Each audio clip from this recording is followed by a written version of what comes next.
පොඩ්ඩක් හිතලා බලන්න. මිනිස්සු දිනපතා හරක් බෙටි නැත්නම් ගොම ආහාරයට ගන්න. දීපවාලි දවසේදී මුළු ගමක්ම එකතු වෙලා ට්‍රැක්ටර් පිටින් ගොම පාරවල් මැදට හලලා ඒවා එකිනෙකාට ගහගන්න අමුතුම ලෝකයක් ඇති. ඔයා කවදා හරි අහලා තියෙනවද? පිස්සු හැදෙනව නේද? මේ හැම තැනම තියෙන්නේ ගොම මිත්‍රවරු. ඒ වගේම මේකේ වෙච්ච දරුණුම දේ තමයි මේ ලෝක ප්‍රසිද්ධ ඇමරිකානු YouTuberට ඉන්දියානුවන් දහස් ගාණක් එකතු වෙලා මේ විදිහට මරණ තර්ජන කරන්නේ ඇයි කියලා ඔයා දන්නවද?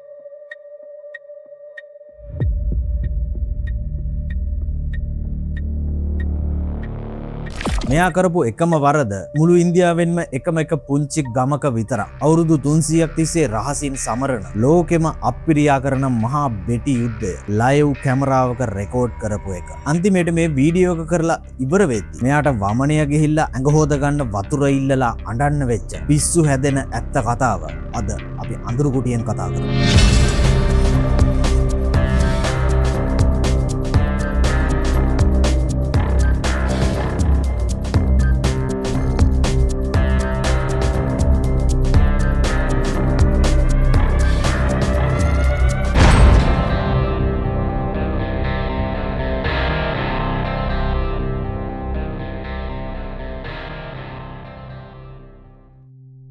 මේ සිද්ධිය ඒ කියන්නේ මේ උත්සවය ගැන ලෝකයේ ඉන්න ගොඩක් මිනිස්සු දැනගන්න පටන් ගත්තේ මේ ටයිලර් ඔලිවේරා කියන බ්ලොගර්ගේ. මෙයා ලෝකේ තියෙන අద్భుත දේවල් කතා කරන කෙනෙක්. හැබැයි ඔයාලා දන්නවද මේ ක්‍රියේටර් මේ අමුතු සම්ප්‍රදාය ලෝකයට පෙන්වන්න ගිහිල්ලා එතනට ගියාට පස්සේ මෙයාට මූණ දෙන්න උනේ කවුරුවත් හිතන්නේ නැති කරුමයකට. මෙයාගේ පුද්ගලික තොරතුරු ෆෝන් නම්බර්ස් ඔක්කොම ඉන්ටර්නෙට් එකට ලීක් කරලා මරණ තර්ජන කරන්න පටන් අරගෙන තියෙනවා. මේ ගමේ තියෙන පූජනීයම සම්ප්‍රදාය වීඩියෝ කළා කියලා. ඉන්දියානුවන් දහස් ගණනක් මෙයාට විරුද්ධව හැරෙනවා. මේ ඇමරිකන් YouTuber මේ මහා බෙටි කන්ද මැද්දට පැනලා සෙල්ලම් කරන්න ගිහින් අන්තිමට මිනිස්සු මෙයාගේ ඔළුවටම බෙටි වලින් ගහලා තලලා දානවා. මේක නිකම් වීඩියෝ එකක් නෙමෙයි. මේක මුස්ලිම් හින්දු හැමෝම එකතු වෙන අමුතුම සංස්කෘතික කතාවක්. ඒ වගේම මේ වීඩියෝ එක නිසා මුළු ලෝකෙම ඇවිස්සෙන්න පටන් ගත්තා. හරි, දැන් අපි යමු මේ ගමේ තියෙන මේ උත්සවය මොකක්ද? ඇයි මෙයාලා මේ ගොම් බෙටි වලින් ගහගන්නේ? ඒ වගේම මොකක්ද මෙයාලගේ අරමුණ මෙහෙම බෙටි ගහගෙන මෙයාලා ලබා ගන්න හදන අරමුණ මොකක්ද? අපි ඒක ටිකක් හොයලා බලමු. දැන් ඔයාලට හිතෙයි ඇයි මේ මිනිස්සු ගොම් බෙටි වලට මෙච්චර පෙරේත කියලා. මෙන්න මේ ගම්වැසියා කියන කතාව පොඩ්ඩක් අහන්න. අපේ වීරභද්‍ර ස්වාමීන් වහන්සේ උපන්නේ මේ ගොම් බෙටි අස්සේ. අන්න ඒ නිසායි අපි මේක මෙච්චර භක්තියෙන් සමරන්නේ. ඉතින් මේ අප්පිරියා සහගත දේ සිද්ධ වෙන්නේ මිත්‍රවරුනි ඉන්දියාවේ දකුණු ඉන්දියාවේ කෙළවරේම තියෙන ගුමතපුරම් කියන හුදකලා ගම්මානයක. මේ මිනිස්සු අදටත් මේ වගේ අමුතු උත්සවයක් සමරනවද නැත්නම් මේක නිකන් අතීත කතාවක් විතරද? මේ බලන්න ගමේ ඉන්න සභාපති පවා ඇවිල්ලා මෙයාව පිළිගන්න.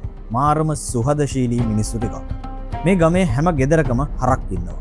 ඒ වගේම ඒ හැමෝම මේ වෙනකොටත් උත්සවයට ගොම්බෙටි එකතු කරලායි තියෙන්නේ. මෙන්න බලන්න එයා කාලෙක ඉඳන් බොහොම අමාරුවෙන් එකතු කරපු ඒ වගේම මේ උත්සවයට මාරම වැදගත් රහස් නිදානයක්. මෙන්න බලන්න ගේ ඇතුලේ තට්ටු කරලා තියෙන බෙටි කන්ද. මෙයා කියන විදිහට මේකේ ලොකු ගඳක් නෑලු. මේ ඔක්කොම එකතු කරන්න මාස 5ක් 6ක් විතර ගියා කියලා තමයි එයා කියන්නේ. පොඩ්ඩක් හිතලා බලන්න මිත්‍රතුනි මේ මිනිස්සු අවුරුද්දෙන් භාගයක්ම කරලා තියෙන්නේ මේ ගොම්බෙටි එකතු කරන එක. මේවා පොඩි ගොඩවල්. මේ තියෙන්නේ අලුත්ම. ඒ කියන්නේ ෆ්‍රෙෂ් ගොම්බෙටි. මේ යකා එක ඉඹලත් බලනවා. බලලා කියනවා අම්මෝ ඒකේ නම් සැර ගඳක් තියෙනවා කියලා.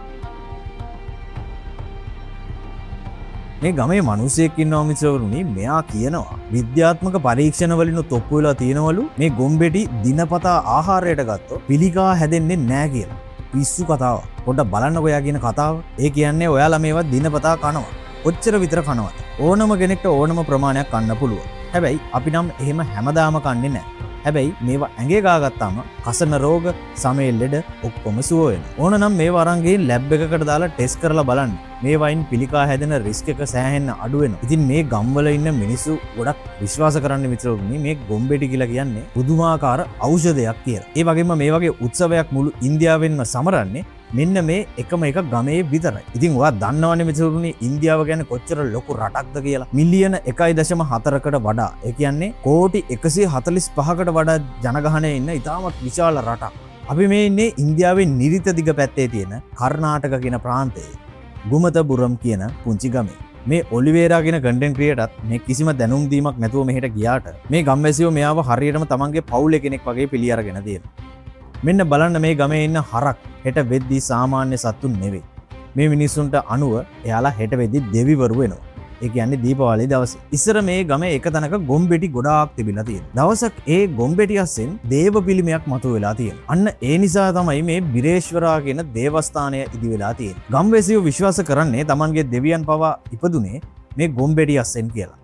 අන්න ඒ හින්දා එයාලට මේ බෙටි කියන්නේ දෙවියන්ගේ ආශිර්වාදය. මේ මිනිසුන්ගේ විශ්වාසය මිත්‍රවරුනි හින්න ප්‍රබලයි. එයාලා කියන මේ උත්සවයට සහභාගී වුණොත් එහෙම අමේ රෝග වගේ දේවල් සුව වෙනවා වගේ. ඒ විතරක් නෙමෙයි මොකක් හරි ප්‍රාර්ථනාවක් තියෙනවා නම් නැත්නම් දරුවන් නැති කෙනෙක්ට දරු සම්පත් ඕන නම් මේ තරඟයට සහභාගී වුණාම ඒ හැමදේම ඉෂ්ට වෙනවා කියලා තමයි මෙයාලා කියන්නේ. එයාලා කියන විදිහට මේ ගොම්බෙටි කියලා කියන්නේ සෞභාග්‍යයේ සංකේතයලු. දැන් අපි යමු ගමේ තියෙන ලොකුම ගොම්බෙටි කන්ද බලන්න. ඒක නම් කන්දක් නෙවෙයි මහා හිමාලය වගේ. ගමේ හැමතැනම මේ වගේ ගොම්බෙටි තට්ටු හදලා තියෙනවා. හෙට උදේ වෙද්දී මේ ගම මුළුමනින්ම ගොම්බෙටි පිරුණු යුද්ධයක් බවට පත් වෙන්නයි යන්නේ. මේ වීඩියෝ එකේ ඉන්න කන්ටෙන්ට් ක්‍රියේටර්ට දැන් හෙන එක්සයිට්මන්ට් එකක් තියෙනවා. මිනිහා කියනවා මට දැන්ම ඉඳන් පිස්සු වගේ. හෙට අපි මේවා එකිනෙකාට ගහ ගන්නවා. ලෙඩ රෝග සුව කර ගන්නවා. ආස්කම් දකින්න. මේ තියෙන මිත්‍රවරුනි තවත් බෙටි ගොඩක්. ඒක එකතු කරන්නත් මාස 4-5ක් විතර ගිහිල්ලා තියෙනවා. මේ වගේ Tamanගේ කියලා බෙටි තොගයක් තියෙනවා.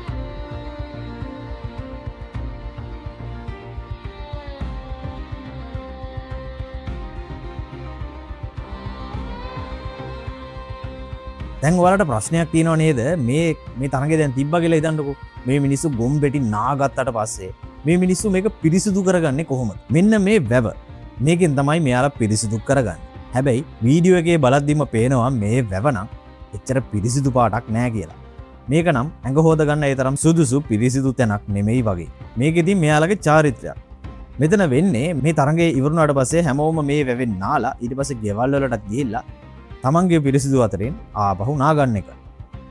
මෙතනදී තමයි මිත්‍රවරුනි අපි වැදගත්ම දේ දැනගන්න ඕනේ. මේ උත්සවයට කියන්නේ ගොරේ හබ්බා උත්සවය කියලා. මුළු ඉන්දියාවම මේක සමරන්නේ නැහැ. ඉන්දියාවේ ඉන්න බිලියන 1.4ක ජනගහනයෙන් මේ එකම එක ගම විතරයි මේක කරන්නේ. මම කලිනුත් කිව්වනේ මේ ගමේ නම ගුමතපුරම්. ගුමතපුරම් කියලා කියන්නේ හරකුන්ගේ ගම කියන එක. Hindu ආගමට අනුව මේ ගොම්බෙටි කියලා කියන්නේ මාරම පූජනීය දෙයක්. එයාලා විශ්වාස කරනවා ඒවා වල තියෙන පවිත්‍ර කිරීමේ ඒ වගේම ආශිර්වාද කිරීමේ ගුණයක් තියෙනවා කියලා. සමහර අය Tamanගේ ගෙවල් ඇතුලේ පවා මේවා ගානවා ගෙවල් පවිත්‍ර කරගන්න කියලා හිතාගෙන. මොකද එයාලා විශ්වාස කරන්නේ ලක්ෂ්මී දේවිය වැඩම කරන්නේ මේ ගොම්බෙටි අස්සෙන් කියලා. මේ ඉන්නේ ගොම නාගන්න උත්සවයට සහභාගී වෙන ඔයාලා අපි වගේ කොල්ලෙක්. අපි බලමු මිනිහා මොනවද කියන්නේ කියලා. ඔයාට බය නැද්ද? පිස්සුද? මම මාරම එක්සයිට් වෙලා ඉන්නේ. මම දැන් අවුරුදු 16ක් තිස්සේ මේකට සෙට් වෙනවා. ඇත්තටම ඔයා මේකෙන් ලෙඩසුව වෙන හාස්කම් දැකලා තියෙනවද? ඔව්, එකක් නෙවෙයි, දෙක තුනක්ම දැකලා තියෙනවා. මේ වීඩියෝ එක බලද්දි මිත්‍රවරුනි මට එක දෙයක් හිතුණා. මේ මුළු ගමම හෙන ෆ්‍රෙන්ඩ්ලි. හැමෝම hina වෙලා හැපි දීවාලි ගාගත්ත ගමම තමයි ඉන්නේ. ඇත්තටම අපේ ලෝකය මාරම විශාල, ඒ වගේම එකිනෙකාට සෑහෙන වෙනස් තැනක්. අපි හිතනවා මුළු ලෝකයම දැන් ඔන්න එක වගේ කියලා. හැබැයි එහෙම නෑ. මේ වගේ ඈත ගම්මානවල තවමත් තියෙන මෙන්න මේ වගේ පෞරාණික අමුතු සම්ප්‍රදායන් දැක්කම ඇත්තටම ඇඟ කිලිපොලා යනවා. මෙන්න තියෙනවා තවත් ගොම්බෙටි ගොඩක්. එක පිට එක ඉවරයක්ම නෑ. මේ මුළු ගමේම තියෙන මහා ගොම්බෙටි තොගය හෙට උදේ වෙද්දි මේ ගම මැදට ගෙනියන්නේ කොහොමද? ඇත්තටම මේවා ගෙනියන්න ට්‍රැක්ටර් පාවිච්චි කරනවලු. හිතලා බලන්න මාස ගාණක් තිස්සේ ගෙවල් වල එකතු කරපු ගොම්බෙටි ට්‍රැක්ටර් දාලා ගමේ සෙන්ටර් එකට ප්‍රවාහනය කරන්න තරම් මෙයාලගේ තියෙන ලොජිස්ටික්ස්. මෙන්න මේක දිහා පොඩ්ඩක් බලන්න. හැබැයි මේ ගොම්බෙටි ගහගන්න යුද්ධයට කලින් මිත්‍රවරුනි පොඩි චාරිත්‍ර දෙකක් තියෙනවා කරන්න. මිනිස්සු එකතු වෙලා ගිනි මල් පත්තු කරනවා. පූජාවන් පවත්වනවා. මෙන්න මේකෙන් පස්සේ තමයි සිරාම හොලි ෂිට් එක තියෙන්නේ. ඒ කියන්නේ පූජනීය ගොම්බෙටි වලින් කරන ඒ මහා විකාරය සිද්ධ වෙන්නයි යන්නේ. ඔන්න උත්සවය පටන් ගන්න ඔන්න මෙන්න තියෙද්දි ගමේ මිනිස්සු ඉතුරු වෙලා තියෙන හැම ගොම්බෙට්ටක්ම අහුල ගන්න මාරම ගේමක් දෙනවා. හැම තැනම පේන්න තියෙන්නේ මිනිස්සු කෑල්ලෙන් කෑල්ල ගොම්බෙටි එකතු කරන. ඇත්තටම මේක සුපර් පූප් සප්ලයි චේන් එකක්. ඒ කියන්නේ සුපිරි ගොම්බෙටි සැපයුම් ජාලයක්. මෙන්න මේ හරකා දාපු ගමන්ම ඒ කියන්නේ සිරාවටම ෆ්‍රෙෂ් පිට තියෙන ගොම්බෙටිත් මිනිස්සු එකතු කරගන්නවා. මොකද මේවා තමයි හෙට වෙද්දි තියෙන high value ammunition. ඒ කියන්නේ මාරම වටින උණ්ඩ වෙන්නේ මෙන්න මේවා. හැබැයි මෙතන තව අමුතුම නීතියක් තියෙනවා මිත්‍රෝ. මේ උත්සවයට කාන්තාවන්ට ඇතුල් වෙන්න බෑ. එයාලට ගොම්බෙටි ගහ ගන්න තරඟයට ඇතුල් වෙන්න බෑ. එයාලට ඒකට අවසර නැහැ. සමහර විට මේක කාන්තාවන්ට මේක ලොකු chance එකක් වෙන්නත් ඇති. මුළු පාරවල් පුරාම තියෙන්නේ ගොම්බෙටි. මේක හරියටම මීට කලින් ලෝකෙ කිසිම තැනක දැකලා නැති ෆෙකල් ෆියස්කෝ එකක්. ඒ කියන්නේ අසූචි විකාරයක්. මේ ගමේ ඉන්න හරක් හරියට දෙවෙනි ලෝක යුද්ධයේදී වෙඩි උණ්ඩ හදන ලොකු ෆැක්ටරි වගේ. ඒ තරම් වේගයෙන් මෙයාලා බෙටි නිෂ්පාදනය කරනවා. හරක් වැඩිවෙන්න මිතුරුනි මේ ගඳත් එන්නම වැඩිවෙන්න මේ ඔලිවේරාටත් තේරෙනවා මේක හිතුවට වඩා හෙන දරුණු සීන් එකක් කියලා. මේක මහා පරිමාණ එකක් වෙන්නයි යන්නේ කියලා. ඉතින් මේ ගමේ මිනිස්සු මෙච්චර ආසාවෙන් මේ ගොම්බෙටි නාගන්නේ ඇත්තටම ලෙඩසුව වෙනවා කියලා හිතලා. ඇයි ඇත්තටම ඔයාලා මෙහෙම එකිනෙකාට ගොම්බෙටි ගහගන්නේ? ඉස්සර මේ ගමේ හිටපු වැඩිහිටියෙක්ට හීනෙන් බිරේශ්වර දෙවියෝ හීනෙන් ඇවිල්ලා කියලා තියෙනවා. උඹලා හැම අවුරුද්දේම මේ උත්සවය සමරපල්ලා. එතකොට මම මේ මුළු ගමටමයි මිනිසුන්ටයි ආශිර්වාද කරනවා. හැමෝම සතුටින් තියනවා කියලා. ඇත්තට මේක වැඩ කරනවද? පිස්සුද? දැනටමත් ඒක වැඩ කරලායි තියෙන්නේ. මේ මුළු ගමේම එකම එක කෙනෙක්ටවත් කිසිම හමේ රෝගයක් නැහැ. සමේ ප්‍රශ්නයක් නැහැ. හැබැයි මේ ගොම්බෙටි නෑ වගේලා හැම පිරිසුදු වෙනවනම් හැම ස්මූත් වෙනවනම් ඒක වැඩක් නෑ. ඒක මාර කතාවක් ඒක. හරි. එතකොට මේවා ගහගද්දි ඇස් ආස්සේ කට ආස්සේ නහයේ එහෙම බෙටි ගියාම කාටවත් ලෙඩ හැදෙන්නේ නැද්ද? නැහැ. කාටවත් කිසිම ලෙඩක් හැදෙන්නේ නැහැ. අර මට කලින් හම්බුණ මිනිහෙක් කියනවා මේ ගමේ අනිත් අයත් පිළිකා නැති වෙන්න කියලා මේ ගොම්බෙටි ආහාරයට ගන්නවා කියලා. මෙන්න මෙතන තමයි සුපිරිම සීන් එක තියෙන්නේ. නෑ. මුළු ගමේම කවුරුවත් මේ ගොම්බෙටි කන්නේ නෑ. ඒ කියන්නේ අපි අර කලින් වීඩියෝ එකේ බලපු ගොම්බෙටි කනවා කියලා කියපු පොර මුළු ඉන්දියාවෙන්ම ඉන්න සුවිශේෂී පුද්ගලෙක්. මිනිහා විතරයි ඒ ආහාරයට ගන්නේ. සුපර් හීරෝ කෙනෙක් වෙන්නේ නැති. එතකොට ඇයි ගෑනු අයට විතරක් මේ බෙටි සෙල්ලම තහනම්? ගෑනු අයට පුළුවන් කෝවිලට යන්න, පූජාවන් කරන්න, හැමදේම කරන්න පුළුවන්. හැබැයි අර දෙවියන් වහන්සේ හීනෙන් ඇවිත් කිව්වේ ගමේ ඉන්න පිරිමින්ට විතරක් මේක සමරන්න කියලා. ඒ කියන්නේ මේ දේව අනක්කින්ද තමයි කාන්තාවන් මේකට සහභාගී වෙන්නේ නැත්තේ. ඇයි ඔයාලා මේවා ඇඟේ ගාගන්නේ? මේකෙන් සම පිරිසිදු වෙනවද? නෑ බ්‍රෝ. අපි මේවා නිකන් ෆන් එකට විතරයි එකිනෙකාට විසික් කරගන්නේ. මෙතන ඉන්න මුස්ලිම් මිනිස්සුන්ගෙන් අහලා බලන්න. එයාලත් මේකට සහභාගී වෙනවා. ඔයාලට තේරෙනව නේ මිත්‍රෝනේ මේක නිකන් මේ ආගමික උත්සවයක් විතරක්ම නෙමෙයි. මේක මුළු ගමේම මිනිස්සු එකතු කරන නිකන් අමුතුම සංස්කෘතික දෙයක්. අපිට කිසිම හැමෙල් ලෙඩක් හැදෙන්නේ නැති එක තමයි දෙවියන්ගේ ලොකුම හාස්කම. මේ උත්සවය ලෝකේ හැමතැනම තිබ්බනම් අර බිලියන ගණන් සල්ලි හොයන ලොකු ස්කින් කෙයා ක්‍රීම් සමාගම් ඔක්කොම එක රැයින් බංකොලොත් වෙනවා ෂුවර්. මේ අර කිව්ව දේවාන තියෙන්නේ මිත්‍රෝනේ මේ ගමට විතරයි. ඒක නිසා පිට ගම්කාරයන්ට මේකට ඇවිල්ලා මේ උත්සවය බලන්න විතරයි පුළුවන්. එයාලට මේකට සහභාගී වෙන්න බෑ. එයාලට මේ ගොම්බෙටි සෙල්ලම කරන්න කිසිම අවසරයක් නැහැ. මේ මිනිස්සු මේ මහා ගොම්බෙටි ඇස්සේ ඇවිදින්න විතරුනේ සෙරෙප්පුවත් නැතුව. මට කලින් කියන්න අමතකුණා. සොරි මේක කෑම කන ගමන් එහෙමනම් බලන්න එපා. ඇත්තටම හරිම අප්‍රිය සහගතයි. මේ මිනිස්සු කියනවා මේවා පරිසරයට මාර්ම වටිනා පොහොරක් කියලා. විද්‍යාත්මකව බැලුවොත් මේක මුළු පෘථිවියටම සෙතක් සලසන දෙයක් කියලා. ඒක නම් ඉතින් අපිත් දන්න කතාව. මේ තියෙන්නේ මේ ගමේ කෝවිද. මේ පුංචි හුදකලා ගමට ඇවිත් ඉන්නවා මේන් ස්ට්‍රීම් නිවුස් රිපෝටර් කෙනෙක්. ඒ කියන්නේ ප්‍රධාන පෙළේ ජාත්‍යන්තර මාධ්‍ය වාර්තාකාරයෙක්. මිනිහා ඇවිල්ලා ඉන්නේ ප්‍රංශයේ ප්‍රධාන ප්‍රවෘත්ති නාලිකාවක. බැංගලෝර් වල ඉඳන් මේ උත්සවයේ ලෝකෙටම පෙන්වන්න ප්‍රංශ නිවුස් ටීම් එකක්ම ඇවිල්ලා. තව ලොකු ෆොටෝග්‍රැෆර්ස්ලා සෙට් එකකුත් ඉන්නවා. ලෝකේ ඉන්න ප්‍රධාන පෙළේ මාධ්‍යවලට මේ වගේ අමුතු දේවල් වීඩියෝ කරලා දාන එක ජර්නලිසම් නැත්නම් මාධ්‍යවේදී කියන සීන් එකට තමයි අයිති වෙන්නේ. හැබැයි නෝමල් YouTube content creator කෙනෙක් ගිහිල්ලා මේක වීඩියෝ කරලා දැම්මොත් එහෙම. එතකොට මේ ඔලිවේරා මේ content creatorට වෙච්ච දේ මිසෝරුනේ හරිම පහත් ක්‍රියාවක්. මීඩියා වල තියෙන සැබෑ කුහකකම තේරෙන්නේ අන්න එතකොට. මෙන්න මේක තමයි මේකේ තියෙන අමිහිරීම ඇත්ත කතාව. මේ ටයිලර් ඔලිවේරා මිසෝරුනේ මේ වීඩියෝ එක පබ්ලිෂ් කරන්න සති දෙකකට විතර කලින් YouTube එකට මේක ටීසර් වීඩියෝ එකක් දාලා තියෙනවා. මෙන්න මේක දැකලා ඉන්දියාවේ ඉන්න අන්තවාදීන් දහස් ගණනක් මේ ටයිලර්ට විරුද්ධව පහර දෙන්න පටන් අරගෙන තියෙනවා. මඩ ප්‍රහාර. එයාලා කියනවා මේ ටයිලර් කරන්නේ මෙයාලගේ සංස්කෘතියට කරන ජාතිවාදී අපහාසයක්. මේක මාර කෙලියක් උන්ට කරන්න හොඳයි න අපි වීඩියෝ කරාම වැරදි. අනිත් එක ඒ අමාරුව දෙන්නේ ගමේ ඉන්න එවුන්ටත් නෙමෙයි වෙන මිනිස්සුන්. ඔයාලා පොඩ්ඩක් අහලා බලන්න කොච්චර දරුණු කුණුහරුප වලින් බයිනවද කියලා මේ සිද්ධියට. මෙයා මේක වීඩියෝ කරපු එකට. මේ ටයිලර්ගේ පවුලේ අයට පවා මහ ජරා විදියට බයිනවා. ඒ වගේම මරණ තර්ජන පවා කරනවා. Hey bro, I wanna fuck your sister man. I wanna put my dick inside on your sister's pussy. You wanna suck my you you son of ඔන්න ඉතින් උත්සවය පටන් ගන්න කලින් ටයිලර් Taman කවුද කියලා ගමට හඳුන්වලා දෙන්න. එයා කියනවා මම ටයිලර් ඔලිවේරා මගේ වයස 25යි. මම ඇමරිකාවේ ටෙක්සාස් වල ඉඳන් සැතපුම් 10000ක් ව්‍යාසර කරලා ආවේ මේක ඇත්තක්ද කියලා බලන්න. මම හිතුවේ මේක පුරාවෘත්තයක් විතරයි කියලා. හැබැයි දැන් මම ඔයාලා හැමෝමත් එක්ක මේක සමරන්න සූදානම්. ගමේ මිනිස්සු මෙයාව ඇත්තටම ආදරෙන් පිළිගන්නවා. ඒ වගේම ටයිලර් තෑන්ක්ස් කරනවා මෙයාලගේ ආගන්තුක සත්කාරවලට. ඔන්න දැන් සීන් එක පටන් ගන්නයි යන්නේ, යුද්ධය පටන් ගන්නයි යන්නේ. ඔන්න දැන් ට්‍රැක්ටර් වලින් අර මහා ගොම්බෙටි කඳු අරගෙන එනවා දැන් මොන්න ගහගන්න ප්ලේස් එකට. ඒක නම් හිතා ගන්නවත් බැරි තරම් මහා පීඩනයක්. එක ට්‍රැක්ටර් එක ටොන් එකක් විතර බර ගොම්බෙටි තියෙනවා. මුළු පාරවල් පුරාම ගොම්බෙටි මුදා හරිනවා.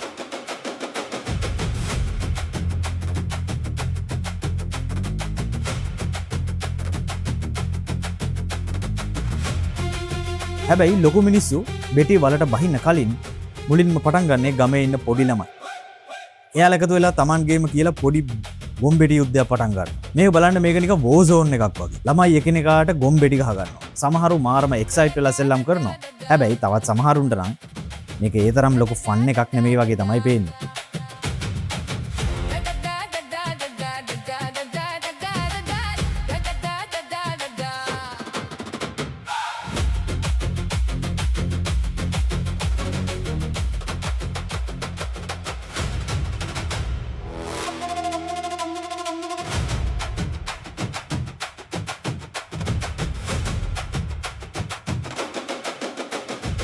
දැන් මේක නිකම් වීඩියෝ එකක් නෙමෙයි. සැබෑම ගොම්බෙටි යුද පිටියක් වෙලා ඉවරයි. ළමයිගේ සෙල්ලම ඉවර වෙද්දිම ඔන්න ලොකු මිනිස්සුන්ගේ මහා බෙටි යුද්ධයට හැමදේම සූදානම් වෙනවා.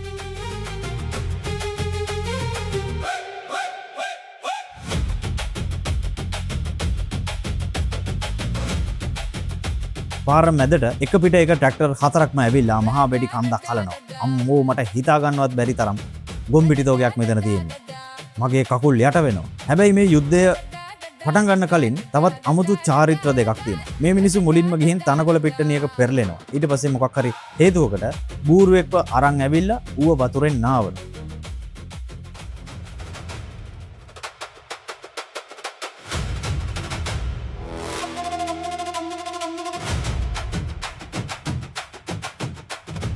ඔන්න ඔය හැමදේම ඉවර වෙලා තමයි සැබෑම ග්ලැඩියේටර්වරු මේ මහා ගොම්බෙටි කොලෝසියමට ඇතුල් වෙන්නේ.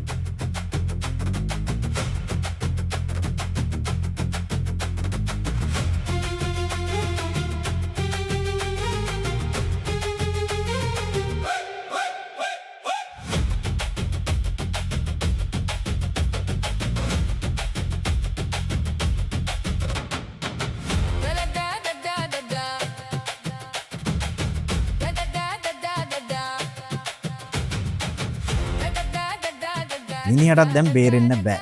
මිනිහා සපත්තු වලින් සෙරෙප්පු වලින් ගලවලා වලට බයින්නයි හදන්නේ. ගමේ අය කියනවා මෙයාට ඔන්න බය වෙන්න එපා, කෑ ගහ කියනවා බය වෙන්න එපා වරෙන් කියලා. ඔන්න එකපාරටම සිග්නල් එක හම්බෙනවා. මිනිස්සු පිස්සුවෙන් වගේ මහා බෙටි වලට පැනලා එකිනෙකාට ගහ ගන්නවා.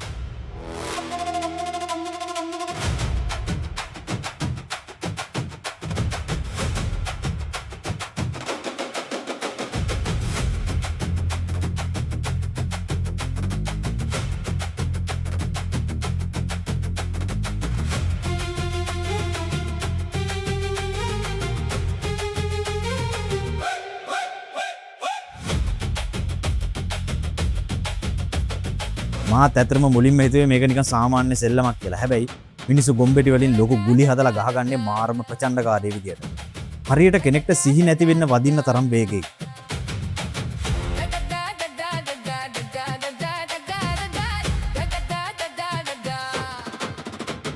මේ ටයිලර් හිතලා තියෙනවා මිනිහට නිකන් පැත්තකට වෙලා මේක වීඩියෝ කරන වෝ ජර්නලිස්ට් කෙනෙක් වගේ ඉන්න පුළුවන් වෙයි කියලා. හැබැයි කොහෙද දෙපැත්තෙන්ම එන බෙටි ප්‍රහාර මැදින් ටයිලර්ටත් එක දිගටම වදින්න ගන්න. මුළු ඇඟ පුරාම මූණ පුරාම ගොම්බෙටි. ටයිලර් කියනවා මෙන්න මෙහෙම. මෙතන තියෙන ගඳ මට වචන වලින් විස්තර කරන්න බෑ. ඊට පස්සේ ටයිලර් කැමරාව ඉස්සරහට ගිහිල්ලා කෑ ගහනවා මට වමන යන්න එනවා. මට සමා වෙන්න මට වමන යන්න එනවා කියලා. මිනිහා සම්පූර්ණයෙන්ම අසරණ වෙනවා. වටේ ඉන්න අයගෙන් වතුර, පේපර් ටවල් එකක් ඇඟ හොද ගන්න මොනවා හරි දෙන්න කියලා මිනිහා අඬනවා. අන්තිමේදී ටයිලර් කියනවා උන් මට හොඳටම දුන්නා මම සම්පූර්ණයෙන්ම පරාජය වුණා කියලා.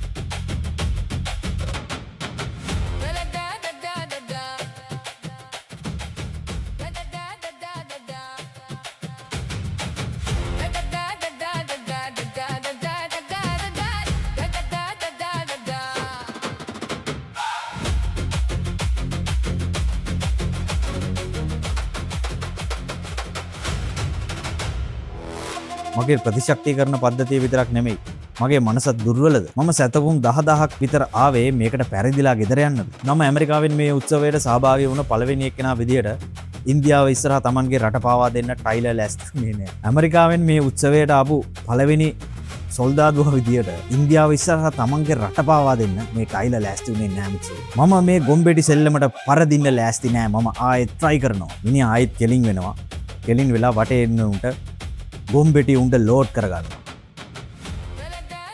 thank you කිය ගොම්බෙටි ගුලි අතට අරගෙන මිනිහ ආයෙත් බෙටි වල මැදින් ඉස්සරහට යනවා.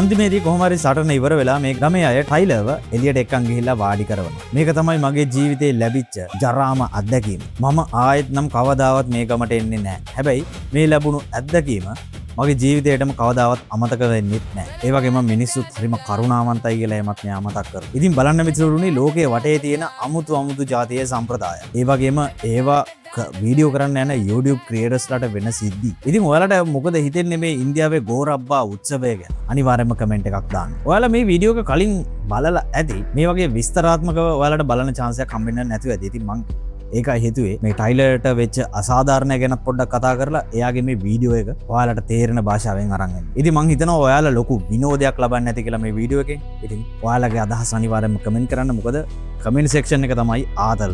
තවත් රසවත් කතාවක් අරගෙන එන්නම්. ඔබ සියලු දෙනාටම ජය වේවා. චාව්.